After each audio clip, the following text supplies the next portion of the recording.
সালাত। নবী সাল্লাল্লাহু আলাইহি ওয়াসাল্লামের জীবনের শেষের দিকে যখন তিনি ইন্তেকাল করছেন, তার আগে তিনি বলছিলেন আস-সালাত আস-সালাত, সালাতের ব্যাপারে খেয়াল রেখো, সালাতের ব্যাপারে খেয়াল রেখো।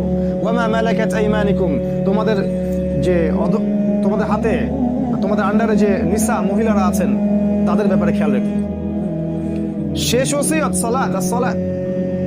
নবীজি ইন্তেকাল হচ্ছে, তিনি পর্দা সরিয়ে দেখছেন সাহাবীরা সালাত পড়ছেন, এই দৃশ্য দেখে তিনি দরদর করে কাঁদছেন। এই সালাতকে প্রতিষ্ঠা করার জন্য তাকে সারা জীবন কষ্ট করতে হয়েছে, সংগ্রাম করতে হয়েছে, যুদ্ধ করতে হয়েছে। আর আজকে মুসলিম উম্মার এই 90% মুসলিমের দেশে 90% মুসলিম সালাত পড়ে না। আমাদের যুব সমাজের 90% সালাত পড়ে না। যারা সালাত পড়ে তারা নিজেরা বোঝে না কি পড়তেছে। সালাত পড়ার পরেও নিজের ভিতরের খারাপ রিপুগুলো চলে যায় না। সালাত পড়ার পরেও সুদ খায়, ঘুষ খায়, জেনা করে, ব্যভিচার করে, সবই করে। তার মানে সালাত আপনাকে অন্যায় থেকে দূরে রাখতে পারছে না। কিন্তু আল্লাহ পাক কি বলেছেন?